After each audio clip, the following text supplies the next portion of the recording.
உன் கூடாரம் எப்படிப்பட்ட கூடாரம்? இவன் ஒண்ணுமே இல்லாத கூட்டத்துல வந்துட்டு இவன் போய் பாபிலோனிய சால்வையும் அடுத்து எதிர்த்திட்டு வந்துட்டான், பொண்ணையும் வெள்ளை. எனக்கு என்ன வருத்தம்னா, பாவம் அவனை ஒரு சான்ஸ் கூட அனுபவிக்க யாரும் விடல, தெய்வம் விடவே இல்லை. அவனை சான்ஸே கொடுக்கல. அவன் வீட்டுல புதைச்சு வச்சு கடைசியில பாருங்க இவனை கல்லெறிஞ்சே கொண்டு விட்டாங்க. அந்த பாபிலோனிய சால்வைய ஒரு ட்ரிப்பு கூட போட்டுட்டு ஒரு கல்யாண வீட்டுக்கு போல, ஒரு சொந்தக்காரன் வீட்டுக்கு போல, ஒரு ஃபங்க்ஷன் அட்டன் பண்ண முடியல, சர்ச்சில் உள்ளவங்களுக்கு காட்ட முடியல, எங்கேயும் போக முடியாம கடைசியில் எங்க போயிடுச்சு? வேஸ்டா போயிடுச்சு, செத்துப்பிட்டான். நான் உங்களுக்கு சொன்னல, ஒரு பையன் ஃபைத்தம்ல எலக்ட்ரீஷியனா இருந்தான், ஃபாரின் போயிட்டான். எனக்கு அவனை தெரியாது, நான் சின்ன பிரதரா இருந்தேன். ஒரு லோக்கல் மீட்டிங் போயிருந்தேன். அவன் வந்தான், நான் ஏதோ நியூஸ் சோல் வந்திருக்கான்னு நினைச்சேன். அவன் சும்மா அட்டகாசமா பட்டு வேஷ்டி, பட்டு ஷர்ட், அப்படின்னு மஞ்சள் கலர்ல, லைட் மஞ்சள் கலர்ல இருக்குமே, கிரீம் கலர்ல அழகா போட்டு, ஒரு செயின் போட்டு, மைனர் செயின் போட்டு, எம்எல்ஏ மாதிரி சும்மா வேஷ்டி அவுத்து விட்டு வந்திருந்தான். அப்படியே ரோடெல்லாம் பெருக்கிட்டு வந்துச்சு. நான் கொஞ்சம் பொருத்தம் பார்த்தா அந்த வீட்டுல நடத்துறாங்களே, ஒரு வீட்டுல தான் கூட்டம், சாயங்காலம் கூட்டம் நடக்கும். அப்போ அந்த வீட்டுக்கார விசுவாசி சொல்றாரு, ஐயா நான் தான் 1200 ரூபாய் இவனுக்கு கட்டி எங்க அனுப்புனேன், ஃபாரின் அனுப்புனேன். நான் எங்கேயோ காசை கேட்டுருவேன்னு ஃபர்ஸ்ட் மாச சம்பளத்திலேயே 1200 ரூபாய் இணைஞ்சிட்டான், அனுப்பிட்டான். அடுத்த ட்ரிப் வந்த பிறகு என் மூஞ்சில கூட முழிக்கல, அப்படியே போயிட்டான். ஆனா இன்னைக்கு பாருங்க, அவன் ஃபைத்தம்ல தான் கஞ்சி குடிச்சிட்டு இருந்தான், இன்னைக்கு இப்படி வந்துட்டான். பாவனா. அவனை பட்டு வேஷ்டிலையும் பார்த்தேன், அவனை பெட்டிலையும் பார்த்தேன். அவனை பட்டு வேஷ்டிலையும் பார்த்தேன். ஃபாரின்ல இருந்து ஒரு காஃபின் அடக்க சவப்பெட்டியில அவனை கொண்டு வந்தாங்க, கார்கோல தூக்கி போட்டு பாடியை கொண்டு வந்தாங்க. இந்த அலுமினிய ஷீட்ல பைண்ட் பண்ணி கொண்டு வந்தாங்க. ஒட்டச்சு மூஞ்சி பாக்குறதுக்காக அலுமினிய ஷீட்டை கிழிச்சு அவனுடைய பெட்டியில அந்த முகத்தை பார்த்தாங்க. செதுப்பிட்டான். எங்கேயோ வேலை செஞ்சிருக்கான். மேல இருந்து இவனுக்கு டாப்ல எத்தனையோ அடி உயரத்துல இருந்து வேலை செஞ்சவன் எதை விட்டுட்டான், சுத்தியில கையில இருந்து மிஸ் பண்ணிட்டான். அது நேரம் வந்து அப்படி தலையில உட்காந்துருச்சு, உள்ள போயிடுச்சு. நீ எந்த ஃபெய்த்தம்ல சாப்பாடு இல்லாம கஞ்சி குடிச்சியோ அதே ஃபெய்த்தமுக்கு உனக்கு பட்டு வேஷ்டி கட்டிட்டு வர்றதுக்கு உனக்கு எவ்வளவு துணிகரம் வந்திருக்கும். இப்ப கலைந்து போட வேண்டியது 4. சகரியா 3:4. இவன் மேல் இருக்கிற அழுக்கு வஸ்திரங்களை களைந்து போடுங்கள் என்றார். இவன் மேல் இருக்கிற அழுக்கு வஸ்திரம் இத போட்டுட்டு நீ வந்து எங்க போ, நீ பரலோகத்துக்கு போனா கூட பிசாசு அங்க வந்து கூடயே உட்கார்ந்துருவான். இல்ல நான் கோயிலுக்குள்ள தானே இருக்கிறேன், பாஸ்டர் கூட தானே இருக்கிறேன், நான் ஜெபம் நல்லா தானே பண்றேன். நீ ஜெபம் பண்ணு, உபவாசம் போடு, 40 நாள் உபவாசம் போடு. உன் அழுக்கு வஸ்திரத்தை உன் ஜீவியத்தில் லைஃப் பண்ணி மாத்தாம உட்கார்ந்து யாரு கூட வந்து நிப்பா? 1ஆம் வசனம், சாத்தான் அவனுக்கு விரோதம் செய்ய அவன் வலது பக்கத்திலே கூடயே வந்துருவாங்க. நீ எங்க போ கூட வந்துருவான். அதனால இந்த விஷயத்துல உன்னுடைய மேல இருக்கிற அழுக்கு வஸ்திரத்தை நீ எடுக்கணும். சாத்தானை கூப்பிட்டுக்கிட்டே நீ எங்கெல்லாம் போற சொல்லுங்க? சாத்தான அவன் கூட வலது பக்கத்துல வந்துகிட்டே இருப்பான். நீ எத்தனை வருஷம் இப்படி போற? நீ ஆசீர்வதிக்கப்படணும்னு முயற்சி எடுப்ப, அவன் கூட தான் நிக்கிறான், அவன் அப்படி பிரேக் அடிச்சிருவான். யோசிச்சு பாருங்க. சுகமாகணும்னு நீங்க ஜெபிப்பீங்க, அவன் கூட இருப்பான், சுகம் வரவே விட மாட்டான். ஜெபம் பண்ணுவீங்க, பதில் கிடைக்கணும் பதில் கிடைக்கணும் பதில் கிடைக்கணும்னு. பெர்சியாவின் அதிபதி கூட நிக்கிறான், அவன் நெஞ்சிருவான், பதிலே வர விடாம பிரேக் அடிச்சு வச்சிருவான். அழுக்கு வஸ்திரத்தை களைந்தாதான் உன் ஜீவியத்துல சாத்தானுடைய போராட்டத்திலிருந்து நீ வெளியே வர முடியும். சிறந்த வஸ்திரங்களை நீ தரித்துக் கொண்டால்தான் உனக்குள்ள அந்த காரியம் நடக்கும்.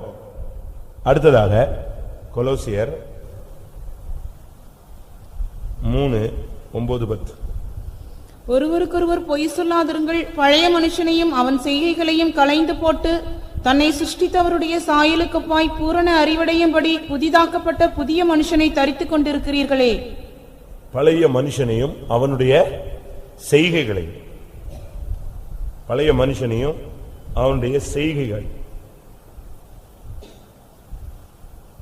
அப்ப நமக்கு களைய வேண்டிய காரியத்துல 2வது பழைய மனுஷன். பழைய மனுஷனுங்கிறது ஜென்மஸ்வாவம்.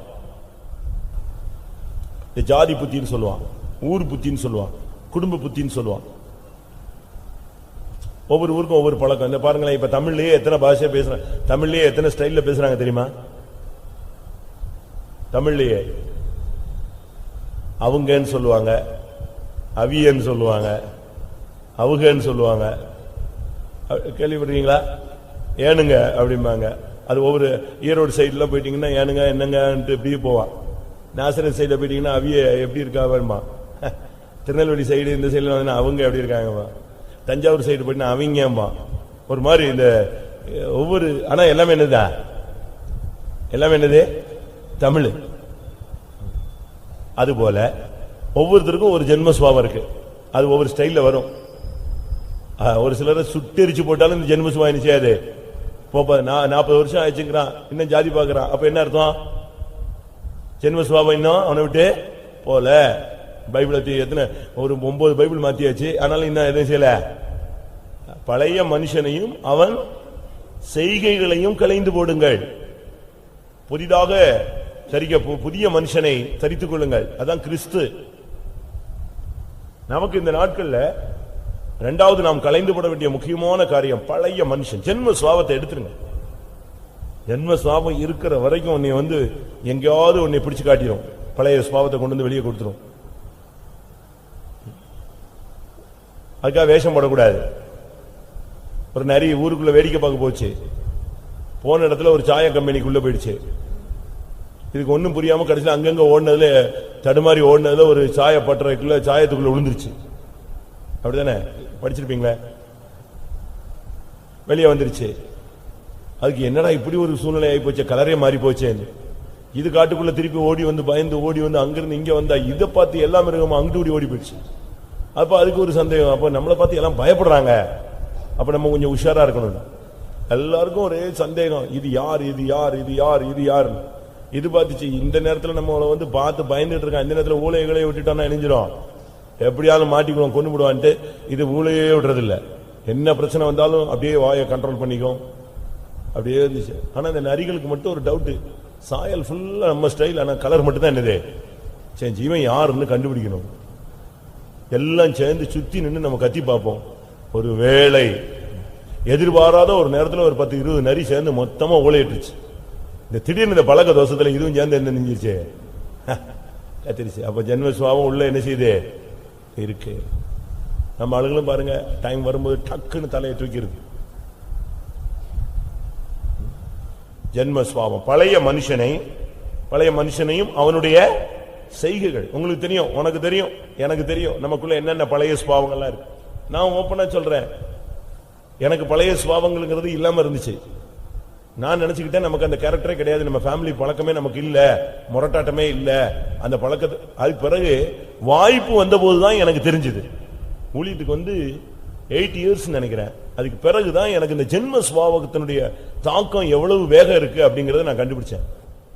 அதுக்கு ஒரு சூழ்நிலை அமைஞ்ச உடனே டக்குன்னு எது வந்துருச்சு, நீ ஜிப்பா போட்டிருந்தாலும் சரி, பேண்ட் போட்டிருந்தாலும் சரி, ஷர்ட் போட்டிருந்தாலும் சரி, சுடிதார் போட்டிருந்தாலும் சரி, டைம் வரும்போது எது வந்துருது. அது நம்முடைய ஜீவியத்தையே நஷ்டப்படுத்தும். பழைய மனுஷனை அவனுடைய செய்கைகளை களைந்து போடுங்கள். எபேசியர் 4:25. பொய்யை களைந்து அவனவன் பிறனுடனே மெய்யை பேச கடவன். ஒவ்வொரு மனுஷன்டையும் சில குறைவுகள் இருக்குங்க, அதை நீங்க எடுத்துடணும். பொய்யை களைந்து அவனவன் பிறனுடைய என்ன செய்யக்கூடாது, மெய்யை. நல்லதை பேசு, கெட்டதையே பேசாத, கெட்டதையே சிந்திக்காத. பொய்யை களைந்துருங்க. ஒவ்வொரு மனுஷன்டையும் ஒவ்வொரு கேரக்டர்ல ஒவ்வொரு விதமான குறைகள் இருக்கும், பலவீனங்கள் இருக்கும். நீ ஒரு தகப்பனாரு, ஒரு சகோதரனாரு, நீ ஒரு ஃபேமிலியில் உள்ளவன் தானே. உன் குடும்பம், தனிப்பட்ட குடும்பத்தில் இருக்கிற பிரச்சனைகள் எல்லாம் அப்படியே இழுத்து மூடி பிரேக் அடிச்சு வச்சுக்கிற இல்லையா? வெளியே சொல்ல மாட்டேங்கிற, ஷேர் பண்ண மாட்டேங்கிற, மறைச்சிடுற, யாருக்கும் தெரியாம கொண்டு போறில்ல. அதே போல மற்றவங்களுடைய பொய்யையும் என்ன செய், குறைகளையும் நீ வந்து களைஞ்சிரு, அதை மறைச்சு. அன்பு திரளான பாவங்களை மூடும். 4வது கொலோசியர் 2:11.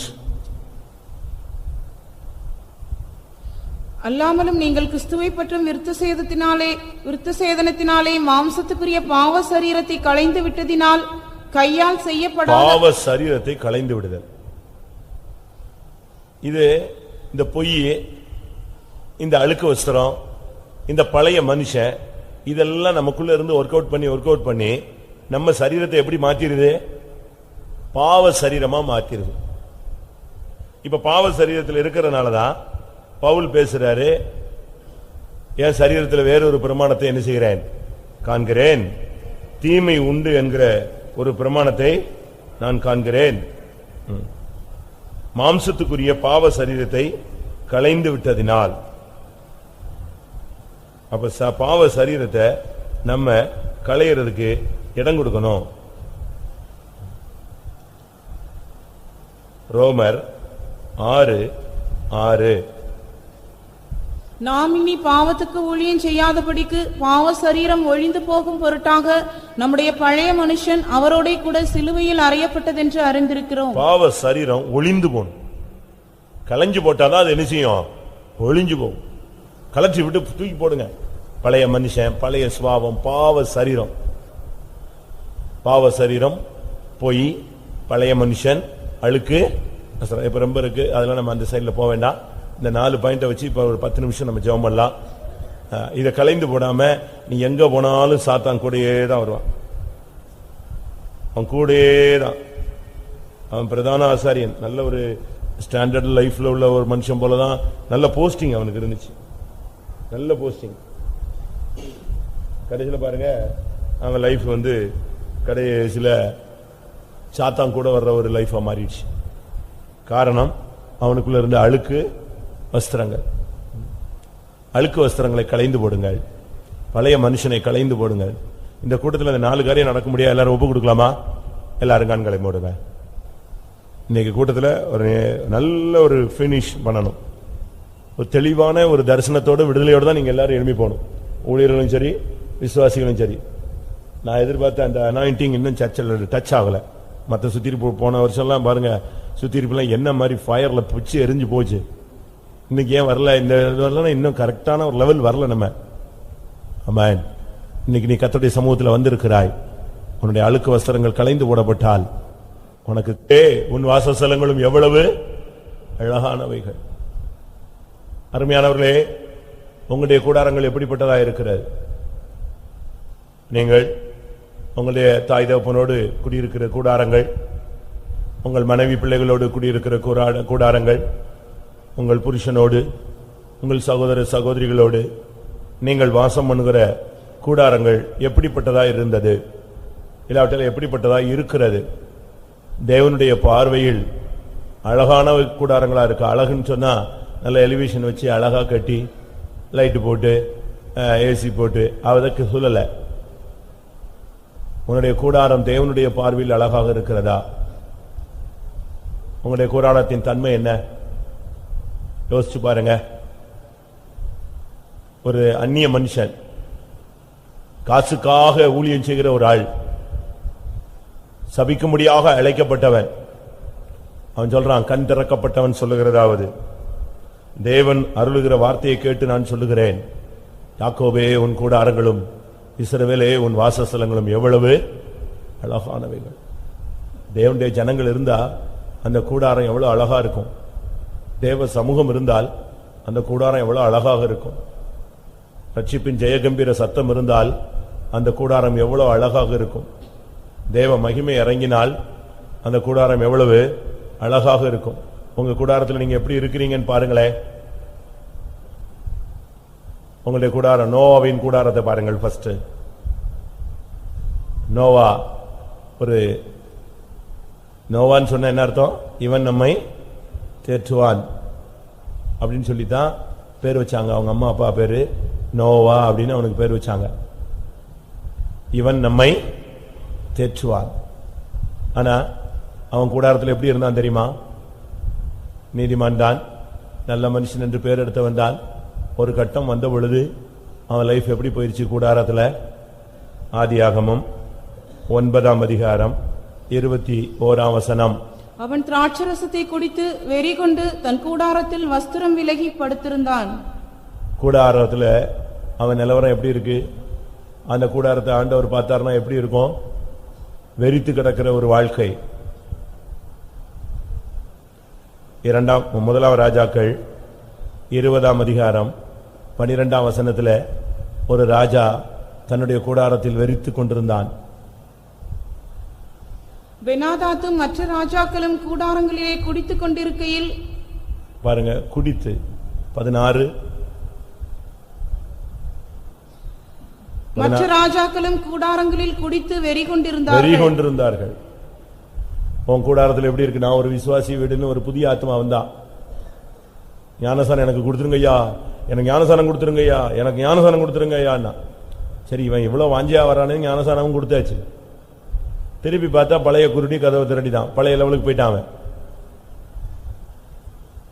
அப்ப நான் அவன் வீட்டுக்கு போறேன், ஒரே வாக்குவாதமும் சண்டையும் போட்டு உட்கார்ந்துருக்கான். அவனுக்கு எழும்ப முடியல, அவ்வளவு தண்ணி அடிச்சிருக்கான். திரும்ப நான் போன உடனே அவன் ஒய்ஃப் டப்புன்னு எழும்பிட்டா. நான் சொன்னேன், என்ன ஆச்சு, இவன் என்ன இப்படி ஆயிட்டான், இவனுக்கு ஞானசானம் வேற கொடுத்துருக்கோம், என்ன இப்படி இருக்கான்னா? அவன் உடனே சோத்திரம் சோத்திரம் சோத்திரம், அவன் சோத்திரம் தோத்திரங்கிறான். அவனுக்கு என்ன செய்ய முடியல, எழும்ப முடியல. ஒரு பாட்டில தூக்கி பாதி பாட்டில அப்படியே மறைக்கிறான் பின்னால.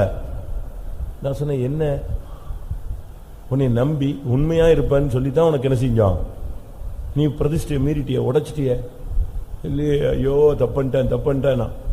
அப்படியே பிராண்டி பாட்டில டப்புன்னு உடைச்சு தூக்கி மாடியில இருந்து தூக்கி எரிஞ்சு, இனிமே ஒழுங்காரு. ஆனா திரும்ப அவன் விசுவாசியா நல்லபடியா மாறிட்டான். நான் எதுக்கு சொல்றேன்னா, உன் கூடாரம் எப்படிப்பட்டது? அழகா இருக்கா இல்ல வெறிச்சிட்டு கிடக்குறியா? உன் கூடாரத்தில் நீ எப்படி இருக்கிற? அழகான கூடாரங்களாய் கர்த்தர் நம்முடைய வீடுகளை வைத்திருக்கிறார். தேவன் வாசம் பண்ணக்கூடிய வீடுகள், தேவதூதர்கள் காவல் வைக்கிற வீடுகள். தேவனுடைய ரகசிய செயல் உன் கூடாரத்தின் மேல தங்க வேண்டும். பகலில் அக்னி ஸ்தம்பம், பகலில் மேக ஸ்தம்பம், இரவில் அக்னி ஸ்தம்பம். கர்த்தர் உனக்கு காவல் வச்சிருக்கிற அழகான ஒரு வீடு. ஜெபிக்கும்படியாக, துதிக்கும்படியாக, தேவனை ஆராதிக்கும்படியாக, தேவனை புகழும்படியாக ரட்சிப்பு வந்த வீடு. இன்றைக்கு இந்த வீட்டுக்கு ரட்சிப்பு வந்தது. அப்படிலாம் அனுபவம் உள்ள அழகான அந்த வீடை இப்ப நோவா பாருங்க, பேழையெல்லாம் கட்டி ரொம்ப அழகா இருந்துட்டு கடைசியில பாருங்க குடிச்சு வெறிச்சிட்டு வந்து படுத்துட்டான். பாருங்க, அன்றைய இவனுடைய குற்றத்தினால அவனுடைய ஒரு சந்ததி என்ன செஞ்சிருச்சு, சபிக்கப்பட்டு போயிடுச்சு. இவன் எழுமுனா சபிச்சிட்டான், டப்புன்னு சபிச்சிட்டான். எவ்வளவு பெரிய ஒரு ஃபெயிலியர் தெரியுமா? ஒரு சந்ததியே சபிக்கப்பட்டதுக்கு காரணம் இவனுடைய வேறு. உன் கூடாரத்தில் நீ எப்படி இருக்கிறன்னு உனக்கு தெரியுமே, உன் மனசாட்சி சொல்லும். உனக்குள்ள ஆவியானவர் தெளிவாக இருப்பாரானால், நல்ல ஆவி உனக்குள்ள இருக்குமானால், உன்னை செம்மையான வழியில நடத்தக்கூடிய ஆவியானவர் உனக்குள்ளே இருப்பாரானால், உன் கூடாரத்தில் நீ எப்படி இருக்கிறாய்? வெறித்துக் கொண்டிருக்கிறாயா? ஆதியாகமம் 13:12 சோதோமுக்கு நேரே கூடாரம் போட்ட ஒரு மனிதன். சோதோமுக்கு நேரே கூடாரம் போட்டான். லோத்து, அவனையும் பைபிள் சொல்லுது நீதிமான் தான். நோவாவையும் பைபிள் சொல்லுது நீதிமான். ஆனா கூடாரம் எங்க போட்டிருக்காங்க இவங்கெல்லாம்? இவன் கூடாரத்தில் ஒருத்தன் வெறிச்சிட்டு இருக்கான், ஒருத்தன் சோதோமுக்கு நேர கூடாரம். அப்படி விழிச்சு பார்த்தா இதுதான் தெரியும், சோதம் தான் தெரியும். உன் கூடாரம் எதை பார்த்து இருக்கு? பரலோகத்தை நோக்கி இருக்கிறதா? வானத்தின் வாசலா இல்லாவிட்டால் பாதாளத்தின் வாசலா உன் கூடாரம்? இது மெய்யாகவே இது வானத்தின் வாசல்.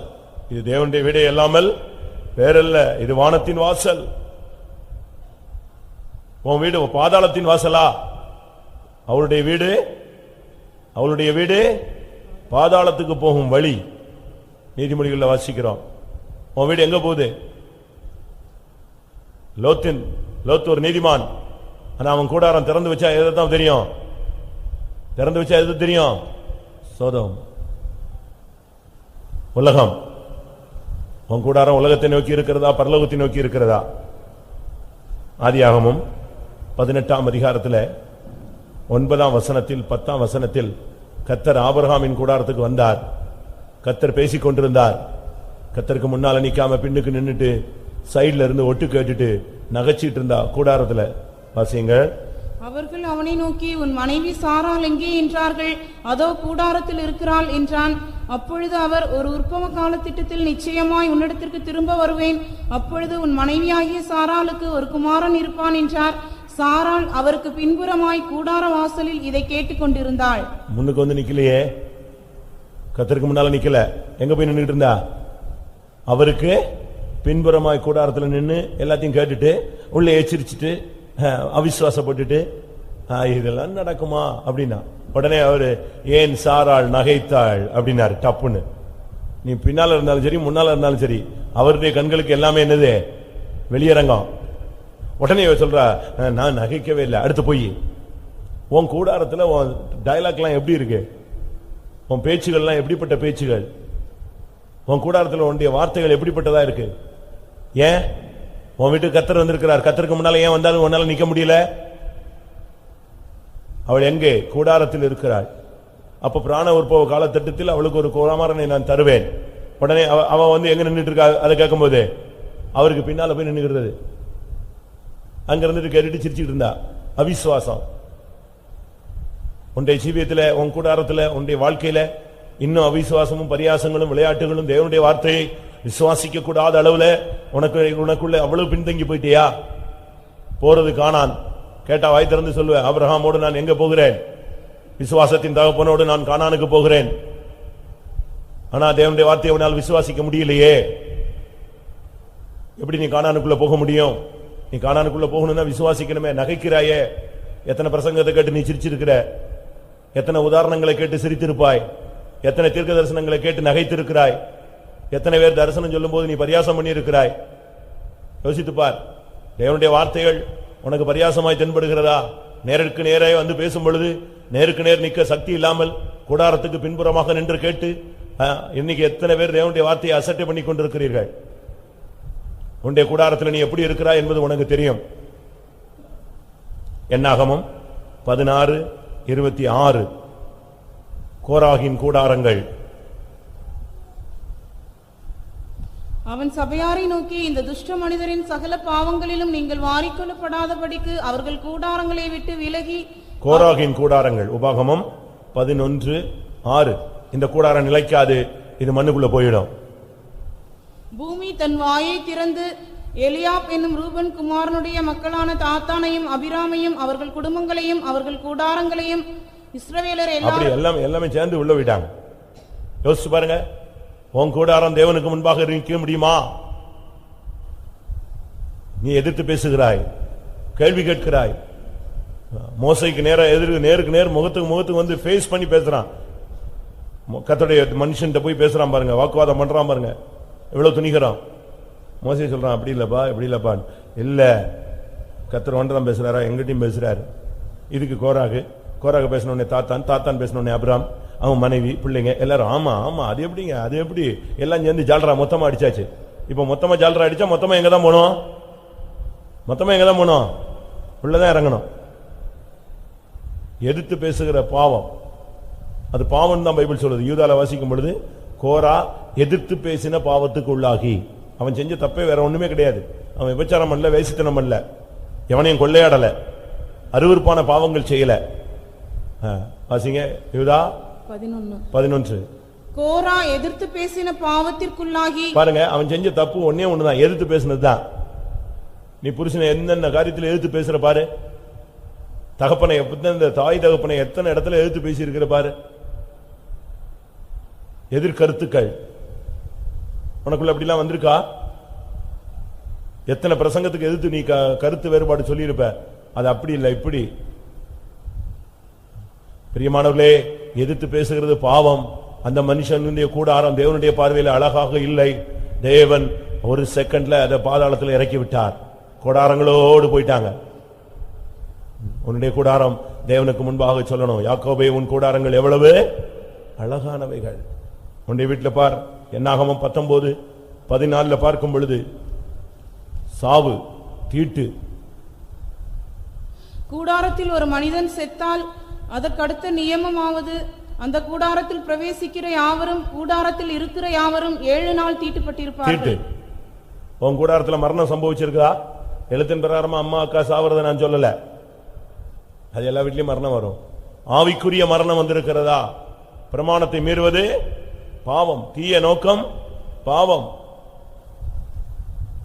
உன் வீட்டுல பிரமாணத்தை மீறி இருக்கிறியா? உன் வீட்டுல எப்படி இருந்திருக்கு? சாவு இருக்கா? வீணான கதைகளை பேசி தீட்டுனா தொட்டவன் தீட்டு, தொட்டவன் தீட்டு, அப்படி கண்டினியூவா இழுத்துக்கிட்டே போகும் அந்த ப்ரொசீஜர். தீட்டான ஜீவியம் இருக்கான்னு யோசிச்சு பாருங்க. குஷ்டரோகி ஒருத்தன் தொட்டுட்டானா முடிஞ்சு போச்சு. அவன் போய் இன்னொருத்தனை தொட்டா அது தொட்டு, ஒரு சுவரை தொட்டா அந்த சுவரை தீட்டு, துணியை தொட்டா துணி, வரிசையா தீட்டு தான், அப்படி கண்டினியூ அடிச்சுட்டு போயிடும். யோசிச்சு பாருங்க, நம்முடைய வாழ்க்கையில உன் குடும்பத்தில் மரணம் இருந்துச்சா, சாவு வந்துச்சா, நீ அதை புசிக்கும் நாளில் சாகவே சாவாய். பிரமாணத்தை மீறினால் உன்னுடைய ஜீவியத்தில் உன் வீட்டில் சாவு இருக்கிறது, தவறுகள் இருக்கிறது. எத்தனை தடவை உன்னுடைய வீட்டில் நீ பிரமாணத்தை மீறி இருப்ப, ஜெப நேரத்தில் ஜெபம் நடக்காம. இன்னும் எவ்வளவோ பிரமாணங்கள் உனக்கு இருக்கு. ஒரு விசுவாசிக்கு எவ்வளவோ பிரமாணங்கள் இருக்கு, ஒரு ஊழியக்காரனுக்கு எவ்வளவோ பிரமாணங்கள் இருக்கு. பாஸ்டர் டி சொல்வார், விசுவாச வீட்டின் பிரமாணத்தை ஒருவன் மீறுவானானால் அவன் ஜெயஜீவம் செய்ய முடியாது. விசுவாச வீட்டின் பிரமாணத்தை ஒருவன் மீறுவானானால் அவன் நிலைத்திருக்க முடியாது. விசுவாச வீட்டின் பிரமாணத்தை ஒருவன் மீறுவானானால் அவன் சீயோனில் வந்து நிற்க முடியாது. பிரமாணம் தான் அந்த கோட்ல நிக்கணும், கரெக்டா நின்னுகிட்டே இருக்கணும். அப்பதான் அவன் என்ன செய்வான், ஜெயஜீவன் செய்வான், அவன் நிலைத்திருப்பான், அவன் சீயோனில் வருவான். சும்மா பிரமாணம்னா சும்மா டைம் பாஸ் கொடுக்கல. நம்முடைய ஜீவியத்தில் நம்முடைய கூடாரத்தில் தீட்டு வரக்கூடாது, மரணம் வரக்கூடாது. உபாகமம் 1:27 உங்கள் கூடாரங்களில் முறுமுறுத்து, கூடாரங்கள்ல போய் முறுமுறுக்கிறது.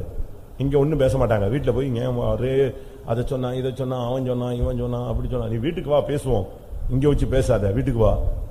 நீ எங்க போய் முறுமுறுத்தாலும் யாரு கேட்கிறா? தெய்வம் கேட்கிறாரு. ஆரோனும் மிரியாமும் மோசேக்கு விரோதமாக என்னாகும் 12ஆம் அதிகாரம் 1ஆம் வசனத்துல அவங்க வீட்டுல போய் உட்கார்ந்து முறுமுறுத்தாங்க. இவன் என்ன பெருசா, இவன் தான் லீடிங் பண்றாங்கிறான், அவன் எப்படி சொல்றான், இவன் சொல்றான், இவன் கல்யாணம் கட்ட ரூட்டே சரி கிடையாது, இதுல வேற இவன் பரிசுத்தம், தெய்வீகம், பிரமாணம் அப்படின்னு இருக்கான். இவங்க 2 பேரும் வீட்டுல பேசுனது மோசேக்கு தெரியாது. அவன் வீட்டுல உட்கார்ந்துருக்கான். ஆனா கர்த்தர் அதை என்ன செய்தாரா? கேட்டார். வாசிங்க அந்த வசனம். என்னாகும் 12:1, கர்த்தர் அதை கேட்டார். கர்த்தர் அதை கேட்டார். ஆமா, நீ கேட்கல, பக்கத்து வீட்டுக்காரன் கேட்காட்டாலும் யாரு கேப்பா? தெய்வம் கேட்பாரு. அவர் கேட்டுட்டே இருப்பார். கூடாரங்களில் முறுமுறுத்தார்கள். எத்தனை காரியங்களுக்கு வீட்டுல போய் முறுமுறுத்திருக்கீங்க, சண்டை போட்டிருக்கீங்க, வாக்குவாதம் பண்ணிருக்கீங்க. 106ஆம் சங்கீதம் 25ஆம் வசனம்.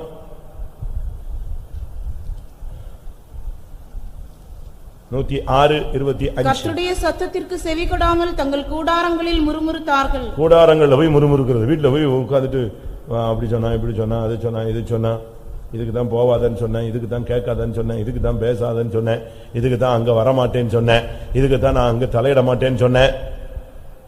இங்க பேச மாட்டான். எங்கதான்? வீட்டுல தான். என்னது? வீட்டுல தான் வீராவேசமா கத்துறது. வேற கத்த முடியாது. ரோட்ல எதனா அடிச்சு விடுவான், சபையில கத்தனா அடிச்சு விடுவான், துரத்தி விட்டுருவான். அதனால எங்க போய் கத்துறது? வீட்டுல போய் முறுமுறுக்கிறது. முறுமுறுக்கிறது ஒரு பெரிய பாவம். மர்மரி யோசுவா, நான் வரிசையா 10-18 பாயிண்ட் சொல்லுவேன். அது பிறகு நீங்க என்ன பண்ணுவீங்களோ தெரியாது. இன்னைக்கு அபிஷேகம் எல்லாமே நீ 12 மணி ஆனாலும் ஒருத்தனையும் விட மாட்டேன். டைம் ஆயிடுச்சுன்னா ஓடி போயிரு. இன்னைக்கு அபிஷேகம் அக்னி இறங்காம நீ உன் வீடு அழகாக மாறாம அதே சுடுகாடு மாதிரி நீ திரும்பி போக கூடாது. தேவனிடத்திலிருந்து சத்தம் உண்டாகணும். யாக்கோபே, உன் கூடாரங்கள் எவ்வளவு அழகானவைகள். யோசுவா 7:21 இதோ அவைகள் என் கூடாரத்தின் மத்தியில் பூமிக்குள் புதைத்திருக்கிறது. அவன் கூடாரத்தில் புதைச்சிட்டான். இன்னைக்கு கூட பாருங்க, புருஷனையே கொன்னு வீட்டுல புதைச்சிடுறாங்க. பாத்துக்கீங்களா? பிள்ளைகளை கொண்டு புதைச்சிடுறாங்க, புருஷனை கொண்டு புதைச்சிடுறாங்க, பக்கத்து வீட்டுக்காரனை அடிச்சு புதைச்சிடுறாங்க. இந்த நாயை அடிச்சு புதைக்கிற மாதிரி, கோழியை கொண்டு புதைக்கிற மாதிரி யார புதைச்சிடறான்? இவன் புதைச்சது எது தெரியுமா? நீ வந்தது கழுத்துல காதுல ஒண்ணுமில்லாத ஒரு மார்க்கம், அப்படித்தானே? அதான் பெண்டிகாஸ்ட். இது சுத்தமா எம்டி பாட்டு, சுத்த 0 பாயிண்ட்ல போற வழி. இதுல வந்துட்டு இவனுக்கு ஆசை எதுல வந்துருச்சு? பாபிலோனிய சால்வை, நல்ல உயர்ந்த வஸ்திரத்துல அவனுக்கு ஒரு ஆசை வந்துருச்சு. அடுத்து என்னது? பொன்னும் வெள்ளியும். பொன்னும் வெள்ளியும் க்ளோஸ் பண்றதுக்கு ஒரு ஸ்கீம் வச்சிருக்காங்க. இந்த மாசம் எல்லாத்தையுமே க்ளோஸ் பண்ணிடலாம். பொண்ணு, வெள்ளி, பட்டு சாரி, பட்டு வேசிலாம் இருந்தா கூட வித்துடலாம். சூப்பர் ஸ்கீம் ஒன்று அனௌன்ஸ் பண்றோம். 4ஆம் தேதி சாயங்காலம் எல்லாத்துக்கும் முடிவு. பொண்ணு வெள்ளி எல்லாத்தையும் வித்து சுத்தமா தூரத்துக்கு போட்டு எல்லாத்தையும் கொடுத்து காலி பண்ணிடுறது, கணக்கு க்ளோஸ் பண்றது. வச்சிருக்கவங்க எல்லாம் வீட்டில் வச்சிருக்கவங்க, பேங்க்ல வச்சிருக்கவங்க, கழுத்துல போட்டிருக்கவங்க எல்லாருக்கும் ஒரு ஃபைனல் ஸ்கீம் வருது. இவன் ஒண்ணுமே இல்லாத கூட்டத்துல வந்துட்டு இவன் போய் பாபிலோனிய சால்வையும் அடுத்து எதிர்த்திட்டு வந்துட்டான், பொன்னையும் வெள்ளி. எனக்கு என்ன வருத்தம்னா, பாவம் அவனை ஒரு சான்ஸ் கூட அனுபவிக்க யாரும் விடல, தெய்வம் விடவே இல்லை. அவனை சான்ஸே கொடுக்கல. அவன் வீட்டுல புதைச்சு வச்சு கடைசியில பாருங்க இவனை கல்லெறிஞ்சே கொண்டு விட்டாங்க. அந்த பாபிலோனிய சால்வையே ஒரு ட்ரிப்பு கூட போட்டுட்டு ஒரு கல்யாண வீட்டுக்கு போல, ஒரு சொந்தக்காரன் வீட்டுக்கு போல, ஒரு ஃபங்க்ஷன் அட்டன் பண்ண முடியல, சர்ச்சில் உள்ளவங்களுக்கு காட்ட முடியல, எங்கேயும் போக முடியாம கடைசியில் எங்க போயிடுச்சு, வேஸ்டா போயிடுச்சு, செத்து போயிட்டான். நான் உங்களுக்கு சொன்னல, ஒரு பையன் ஃபைத்தம்ல எலக்ட்ரீஷியனா இருந்தான், ஃபாரின் போயிட்டான். எனக்கு அவனை தெரியாது, நான் சின்ன பிரதரா இருந்தேன். ஒரு லோக்கல் மீட்டிங் போயிருந்தேன். அவன் வந்தான், நான் ஏதோ நியூஸ் சோல் வந்திருக்கான்னு நினைச்சேன். அவன் சும்மா அட்டகாசமா பட்டு வேஷ்டி, பட்டு ஷர்ட், அப்படி இந்த மஞ்சள் கலர்ல, லைட் மஞ்சள் கலர்ல இருக்குமே, கிரீம் கலர்ல அழகா போட்டு, ஒரு செயின் போட்டு, மைனர் செயின் போட்டு, எம்எல்ஏ மாதிரி சும்மா வேஷ்டி அவுத்து விட்டு வந்திருந்தான். அப்படியே ரோடெல்லாம் பெருக்கிட்டு வந்துச்சு. அது நான் கொஞ்சம் பொருத்தம் பார்த்தா, அந்த வீட்டில் நடத்துறாங்களே, ஒரு வீட்டில் தான் கூட்டம், சாயங்காலம் கூட்டம் நடக்கும். அப்போ அந்த வீட்டுக்கார விசுவாசி சொல்றாரு, ஐயா நான் தான் 1200 ரூபாய் இவனுக்கு கட்டி எங்க அனுப்புனேன், ஃபாரின் அனுப்புனேன். நான் எங்கேயோ காசை கேட்டுருவேன்னு ஃபர்ஸ்ட் மாச சம்பளத்திலே 1200 ரூபாய் இணைஞ்சிட்டான், அனுப்பிட்டான். அடுத்த ட்ரிப் வந்த பிறகு என் மூஞ்சில கூட முழிக்கல, அப்படியே போயிட்டான். ஆனா இன்னைக்கு பாருங்க, அவன் பைத்தம்ல தான் கஞ்சி குடிச்சிட்டு இருந்தான், இன்னைக்கு இப்படி வந்துட்டான். பாவம் தான். அவனை பட்டு வேஷ்டிலையும் பார்த்தேன், அவனை பெட்டிலையும் பார்த்தேன். அவனை பட்டு வேஷ்டிலையும் பார்த்தேன். ஃபாரின்ல இருந்து ஒரு காஃபின் அடக்க சவப்பெட்டியில அவனை கொண்டு வந்தாங்க, கார்கோல தூக்கி போட்டு பாடியை கொண்டு வந்தாங்க. இந்த அலுமினிய ஷீட்ல பைண்ட் பண்ணி கொண்டு வந்தாங்க. ஒட்டச்சு மூஞ்சி பாக்குறதுக்காக அலுமினிய ஷீட்டை கிழிச்சு அவனுடைய பெட்டியில அந்த முகத்தை பார்த்தாங்க. செதுப்பிட்டான். எங்கேயோ வேலை செஞ்சிருக்கான். மேல இருந்து இவனுக்கு டாப்ல எத்தனையோ அடி உயரத்துல இருந்து வேலை செஞ்சவன் எதை விட்டுட்டான், சுத்தியில கையில இருந்து மிஸ் பண்ணிட்டான். அது நேரம் வந்து அப்படி தலையில உட்காந்துருச்சு, உள்ள போயிடுச்சு. நீ எந்த ஃபெய்த்தம்ல சாப்பாடு இல்லாம கஞ்சி குடிச்சியோ அதே ஃபெய்த்தமுக்கு உனக்கு பட்டு வேஷ்டி கட்டிட்டு வர்றதுக்கு உனக்கு எவ்வளவு துணிகரம் வந்திருக்கும். உன் கூடாரம் எப்படிப்பட்ட கூடாரம்? நீ இருக்கிறது பெந்தேகோஸ்தே மார்க்கம். நீ பொன்னையும் வெள்ளியும் பாபிலோனிய சால்வையும் வாங்கிட்டு அலைஞ்சினா யோசிச்சு பாரு. உன் கூடாரத்தில் என்னெல்லாம் ஒளிச்சு வச்சிருக்கன்னு பாரு. என்னெல்லாம் இருக்கு? அதெல்லாம் இருக்கிற வரைக்கும் போகாது, சாபம் போகாது. யோபு 5:24 உன் கூடாரத்தில் சமாதானம் உண்டா? உம்முடைய கூடாரம் சமாதானத்தோடு இருக்க காண்பீர். இது யோபுக்கு நண்பர்கள் சும்மா ஆறுதலுக்கு ஒரு வார்த்தை சொல்றாங்க. உம்முடைய கூடாரம் எப்படி இருக்கும்? சமாதானத்தோடு இருக்க காண்பீர். அதை விசாரிக்கும் பொழுது என்ன செய்ய மாட்டேன், குறைவை காண மாட்டேன். இங்க சோத்துக்கு வழி இல்லாம ஓட்டு எடுத்து புரண்டிட்டு இருக்கான் அவன். என் தோல் எல்லாம் ஒட்டிக்குச்சு, எனக்கு நான் மெலிஞ்சு போனேனே, அதுதான் எனக்கு அத்தாட்சின்னு சொல்றான். இப்படி மாறி போன ஒரு மனுஷன் அவன்கிட்ட போய் இவங்க சொல்றாங்க, உன் கூடாரம் சமாதானத்தோடு இருக்க காண்பாய், உன் வாசஸ்தலத்தை விசாரிக்கும் பொழுது நீ என்ன செய்ய மாட்டாய், குறைவை காண மாட்டாய். தானியம் அம்பாரத்தில் சேர்க்கப்படுவது போல ஏற்ற காலத்தில் நீ கல்லறையில், அதுக்குள்ளே இவனை சாவறதுக்குலாம் கொண்டு போயிட்டாங்க. அவன் அங்க அப்படியே ஓடு எடுத்து தேய்ச்சிக்கிட்டு இருக்கான். யோசிச்சு பாருங்க, உங்க கூடாரத்தில் சமாதானம் இருக்கா? சாப்பாடு இருக்கு, சமாதானம் இருக்கா? எனக்கு ஒரு பெரிய ஆச்சரியம் என்ன தெரியுமா, இந்த மார்க்கத்தினுடைய ஸ்டார்டிங் ஸ்டேஜ் என்னதுதான்? சமாதானம் தான். நீ பைபிளை தூக்கிட்டு இதுக்குள்ள வந்தீனாலே அதுக்கு பேர் என்னது? என்னுடைய சமாதானத்தை நான் உங்களுக்கு வைத்து போறேன். அது எங்க விட்டுட்டீங்க நீங்க? யோசிச்சு பாருங்க. உங்க வீட்டுல சமாதானமா இருக்க முடியுதா? சும்மா இல்லாமலே சங்க ஊதிடுறாங்க.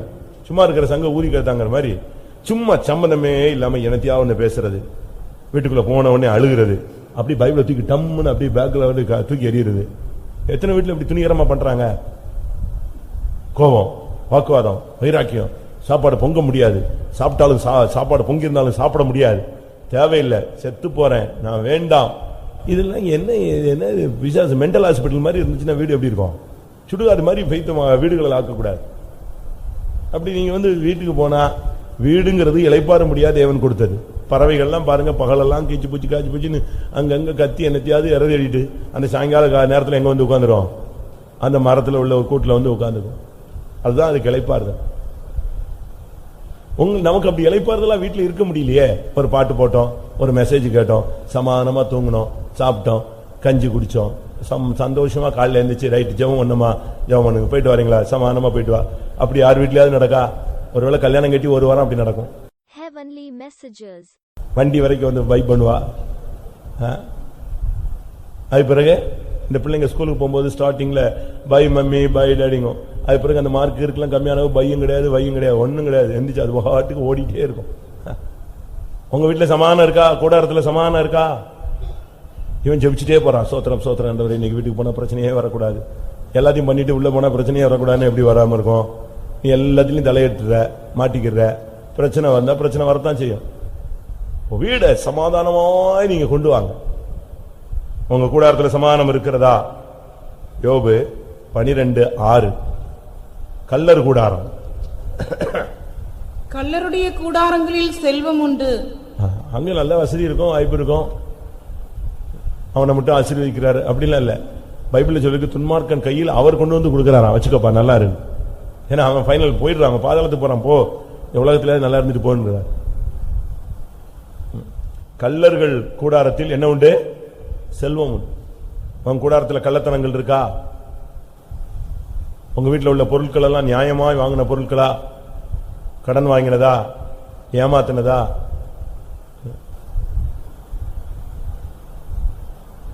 யோசிச்சு பாருங்க. ஒரு வீட்டில் ஒரு சகோதரன் சொன்னார், எங்க அம்மா செத்தாங்க, ஃபங்க்ஷன் ஃபுல்லா நான் செலவழிச்சேன், இவங்களெல்லாம் காணோம், ரொம்ப லேட்டா வந்தாங்க, என்னடா வீட்டுக்கு வந்துட்டாங்க ஃபங்க்ஷனுக்கு வரலையேன்னு சொல்லிட்டு கஷ்டப்பட்டு என்னன்னு கேட்டா, வீட்டில் இவங்க எல்லாம் எதுக்கு சண்டை போட்டுட்டு இருக்காங்க? பாத்திரத்துக்கு சண்டை போட்டுட்டு இருக்காங்களா? எப்படி பாத்திரத்துக்கு? வீட்டில் அங்க ஃபங்க்ஷன் நடக்கு, செத்து போன ஃபங்க்ஷனு மீட்டிங். அவன் சொல்ல, நான் பயங்கரமா செலவழிச்சு மீட்டிங் வச்சுட்டு இருக்கேன், இவங்களெல்லாம் காணும், எங்கடா சொல்றாரு? அந்த வெளியில எல்லாம் ஆள்லாம் வந்துட்டான், ஃபங்க்ஷன் கிராண்டா போய்கிட்டு இருக்கு, பாஸ்டர்லாம் பிரசங்கம் ஓடிக்கிட்டு இருக்கு, இந்த ஃபேமிலியில உள்ள பையன்களை காணுமேன்னு தேடிட்டு வீட்டுக்கு போனா இவன் எல்லாரும் எதுக்கு சண்டை போட்டுட்டு இருக்கான்? அம்மா பாத்திரம் எனக்குன்னு ஒருத்தி பிடிச்சி இழுக்க, ஒருத்தி இல்ல இந்த பாத்திரம்லாம் எனக்கு. திருப்பி என்னத்தையும் முடிச்சுட்டு மீட்டிங் வந்துட்டாங்க. அடுத்து 4 நாள் கழிச்சு எல்லாரும் கூட்டம் கொண்டாங்களா? என்னன்னு கேட்டா, நான் அந்த நகையெல்லாம் கரெக்டா பங்கு போட்டுருந்தேன், வெட்டிக்கிட்டான், நகைய துண்டு துண்டா வெட்டிக்கிட்டான். அப்ப இன்னும் 3ஆம் கிளாஸ் புத்தி போகல பாத்தீங்களா? யோசிச்சு பாருங்க. உங்க கூடாரங்கள்ல எப்படிப்பட்ட கூடாரம்? கல்லர் கூடாரங்கள். கல்லர்களின் கூடாரத்தில் என்ன உண்டு? என்ன உண்டு? செல்வம் உண்டு. யோபு 15:34 பரிதானக்காரர்கள். பரிதானம் வாங்கினவர்களின் கூடாரங்களை அக்கினி பட்சிக்கும். பட்சிக்கும். கிப்ட்னு சொல்லிட்டு வாங்கிட்டு வரக்கூடாது, லஞ்சம் வாங்கக்கூடாது. விசுவாசி வந்து லஞ்சம் வாங்கக்கூடாது, அநியாயமா லஞ்சம் காசுலாம் வாங்கக்கூடாது. அது நம்முடைய லைஃப்ல அது என்ன? பரிதானம் வாங்கினுடைய கூடாரத்தை அக்னி என்ன செய்யும்? அக்னி பட்சிக்கும். சங்கீதம் 78:51. காமின் கூடாரங்களிலே அவர்களுடைய பலனில் முதற்பலனான யாவரையும் அழித்தார். உன் கூடாரத்தில் முதற் பலன் அழிக்கப்படவே கூடாது. அப்படின்னா மூத்த பிள்ளைன்னு நீங்க நினைக்காதீங்க, இல்ல ஆடு மாடுல முதற் பலன் நினைக்காதீங்க. நாம் தான் தேவனுடைய முதற் பலன்கள். முதற் பலன்களுடைய லைஃப்னா நல்ல ஸ்டாண்டர்ட் ஸ்பிரிச்சுவல் லைஃப், நல்ல ஜபம், நல்ல உபவாசம், நல்ல துதி, நல்ல பிரதிஷ்டை, நல்ல விசுவாசத்துக்காக ஜீவனை கொடுக்கிறது. பரிசுத்தத்தை குலைச்சலாக்க விடவே மாட்டான். நீ உன்னுடைய லைஃப்ல முதற் பலன்களை நீ அழிச்சதுக்கு இடம் கொடுக்க கூடாது. காமின் கூடாரங்களில் கர்த்தர் முதற் பலன்களை என்ன செய்தார்? அழித்தார். காமின் கூடாரங்கிறது வந்து இந்த இடத்துல எகிப்தான் காமின் கூடாரம். எகிப்தில் இருக்கிற முதல் பலன்கள் எல்லாத்தையும் அழிச்சிட்டார். உன் கூடாரத்துல நீ ஒரு முதற் பலன், உன் பிள்ளைங்கள்லாம் முதற் பலன். உன்னுடைய ஆவிக்குரிய ஜீவியம் நித்திய ஜீவன் தான் முதற் பலன். உன் முதற் பலன்லாம் அழிஞ்சு போயிடக்கூடாது. சங்கீதம் 78:67 யோசேப்பின் கூடாரத்தை புறக்கணித்தார். யோசேப்பின் கூட, யோசேப்புனா எவ்வளவு பெரிய ஆளு, அவன் கூடாரத்தை கத்தர் நெஞ்சிட்டாரா, புறக்கணிச்சிட்டாரா? உன் வீட கத்தர் புறக்கணிச்சா என்ன ஆகிறது? எகிப்திலே இஸ்ரவேல் ஜனங்கள் வீடுகள் எல்லாம் ரத்தம் தெளிக்கப்பட்டது. மற்ற வீடுகள் என்ன கிடையாது, ரத்தம் தெளிக்கப்படாமல் புறக்கணிக்கப்பட்ட வீடுகள். அங்கதான் முதற் பலன் அழிந்து போனது. ஏன்னா இதை படிச்சு பார்த்து எனக்கு குழப்பமாய் போச்சு. யோசேப்பின் வீட்டை கத்தர் நெஞ்சிட்டாரா, புறக்கணிச்சிட்டாரு. உன் கூடாரத்தை கத்தர் புறக்கணிச்சிட்டாருன்னா உன் லைஃப் என்ன, எவனா இருந்தாலும் ஒண்ணுமே இல்லாம போயிடுவான். உன் கூடாரத்தை கத்தர் புறக்கணிக்கிறாரா, உன் கூடாரத்தை கத்தர் நேசிக்கிறாரா? கத்தர் புறக்கணிக்கிற வாழ்க்கை நீ வாழ்ந்து விடக்கூடாது. மனுஷன் உன்னை புறக்கணிக்கட்டும், ஆனா தேவன் உன்னை என்ன செய்யக்கூடாது. வீடு கட்டுகிறவர்களால் ஆகாது என்று தள்ளப்பட்ட கல், ஆனால் மூளைக்கு தலைக்கல் ஆயிற்று.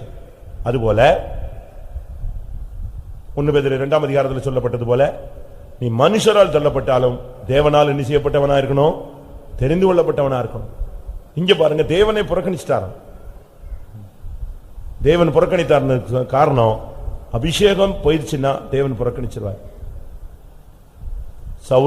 சவுலை பத்தி கர்த்தர் சாமுவேல்ட்ட பேசும் பொழுது, நான் புறக்கணித்து தள்ளின சவுலுக்காக நீ எந்த மட்டும் துக்கித்துக் கொண்டிருப்பாய். கர்த்தருடைய வார்த்தையை மீறி போனா கர்த்தர் நெஞ்சிருவாரு, புறக்கணிச்சிருவார். தேவன் புறக்கணிச்சிட்டாருன்னா முடிஞ்சு போச்சுங்க, அவுட். அவனோடதான், அவன் குப்பை தான். அதுக்கு பிறகு அவன் இந்த உப்பு சாரப்பட்டு போனால் அது வழியில மிதிக்கப்படுறான், வழியில குப்பையில கொட்டுறதுக்கு தான் யூஸ் ஆகும். உன் கூடாரத்தை கர்த்தர் புறக்கணிச்சிட்டாரா? 84ஆம் சங்கீதம் 10ஆம் வசனம். 1000 நாளை பார்க்கிலும் உமது பிராகாரங்களில் செல்லும் ஒரே நாள் நல்லது. ஆகாமிய கூடாரங்களில் வாசமாயிருப்பதை பார்க்கிலும் என் தேவனுடைய ஆலயத்தின் வாசற்படியில் காத்திருப்பதையே தெரியும். உன் வீடு ஆகாமிய கூடாரமா, தேவனுடைய கூடாரமா? ஆகாமிய கூடாரங்கிறது விக்கெட்னஸ், ஏமாத்து வேலை, வஞ்சிக்கிறது, கோல்மாலு, சண்டை, வம்பு எல்லாம் பண்றதெல்லாம் ஆகாமிய கூடாரங்கள். ஆகாமியம் அப்படின்னா இங்கிலீஷ்ல விக்கெட்னஸ் தானே கொடுத்திருக்கு.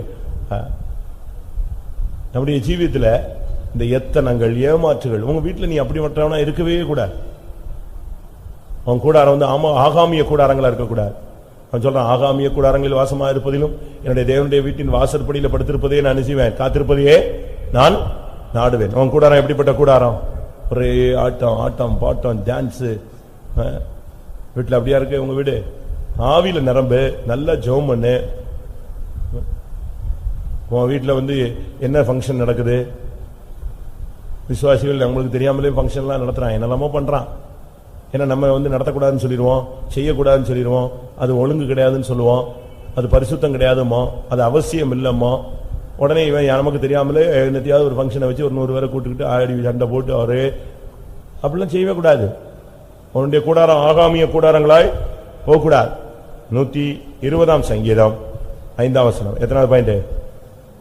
15 போதும்னு நினைக்கிறேன். 120ஆம் சங்கீதம் 5ஆம் வசனம். கேதாரின் கூடாரங்கள் அண்டையிலே குடியிருந்ததும் போதும். அடுத்து, சமாதானத்தை பகைக்கிறவர்களிடத்தில் என் ஆத்துமா குடியிருந்ததும் போதும். போதும். பாருங்க, நான் சமாதானத்தை நாடுகிறேன், அவர்களோ யுத்தத்துக்கு எத்தனைப்படுகிறார்கள். அடுத்த வசனம். நான் சமாதானத்தை நாடுகிறேன், அவர்களோ நான் பேசும்போது யுத்தத்துக்கு எத்தனைப்படுகிறார்கள். இவன் போய் பிரதர் சோத்திரம் பிரதர், நான் வேலையை பார்த்து போடாமா, அவ்வளவுதான். ஆனா இன்னைக்கு அப்படி சொல்ல மாட்டாங்க, ஏன்னா நாளை கழிச்சு பாதங்கள் ஒண்ணும் இல்ல. இன்னைக்கு இந்த தான் டைம், நீங்க எல்லாரும் ஒப்புரவாகிறதுக்கு நல்ல நேரம். போய் மன்னிப்பு கேட்டீங்கன்னா இன்னைக்கு காஃபி எல்லாம் கொடுத்து ஒப்புரவாயிருவான். திங்கக்கிழமை போனீங்கன்னா வீட்டுக்குள்ள விட மாட்டான். இன்னைக்கே நீ போய் ஒப்புரவாயி பேசி சிரிச்சு கோலை கும்பிடாது போட்டுருவான், சுகர் இல்லாத காப்பியாவது கொடுத்துருவான், உட்காருன்னு சொல்லாதவன் உட்காருன்னு சொல்லுவான். என்னத்தையா ஒண்ணு மேனேஜ் பண்ணி சிரிச்சு பேசி ஜமானம் ஆயிடுவான். இந்த 3 நாள் அவனுக்கு ஒப்புரவாதுக்கு நல்ல நேரம். திங்கக்கிழமை வந்துருச்சு, உன்னை தூக்கி எரிஞ்சு போட்டு போயிட்டே இருப்பான், அடுத்த சுத்திரி போட்டது வரைக்கும் ஓடிடுவான். இங்க சொல்லியிருக்கு, கேதாரின் கூடாரங்களில் அண்டையில் குடியிருந்தது போதும், சமாதானத்தை பகைக்கிறவர்களிடத்தில் என் ஆத்துமா குடியிருந்தது போதும். உன் கூடாரம் எப்படிப்பட்ட கூடாரம்? சமாதானத்தை பகைக்கிற கூடாரமா? தாழ்ந்து போ, விட்டுக்கொடு, சகித்துக்கொள், அட்ஜஸ்ட் பண்ணு, நம்பு, ஏற்றுக்கொள். உன்னை ஏமாந்துட்டேன்னு சொல்லுவாங்க, கோழைன்னு சொல்லுவாங்க, பரவாயில்ல, சத்தியத்தின் நிமித்தம் தானே நீ அந்த பட்டத்தை ஏத்துக்கிற. தேவனை மாத்திரம் விசுவாசித்து நீ அதை ஏற்றுக்கொள். உன் கூடாரத்தில் சமாதானத்தை பகைக்காத, சமாதானத்தை நேசி. கடைசியாக எரேமியா 10:20 இல்லாவிட்டா ஆமோஸ் 9:12. என்ன பிரசங்கம் கேட்டாலும் காது கேட்காது போல நீ போகக்கூடாது. உன் கைகளின் கிரியைகளை பிசாசு கவி இருக்கிறதா? உன் வார்த்தைகள் எப்படிப்பட்டது? நீ மனம் திரும்பி இருக்கிறாயா? உன்னுடைய வழிகள் எப்படி இருக்கிறது? கோணலா இருக்கிறதா? சீறுகிறாயா? எப்பொழுதும் உலக ஆசையிலேயே மூழ்கி கிடக்கிறாயா? எல்லாரும் கண்களை மூடுவோம். வேத வசனத்துக்கு நடுங்குகிறவனை கர்த்தர் நோக்கி பார்க்கிறார். இந்த கூட்டத்தில் மனம் திரும்புகிறவர்கள் உண்டோ என்று அவர் நோக்கி பார்க்கிறார். ஆமென்.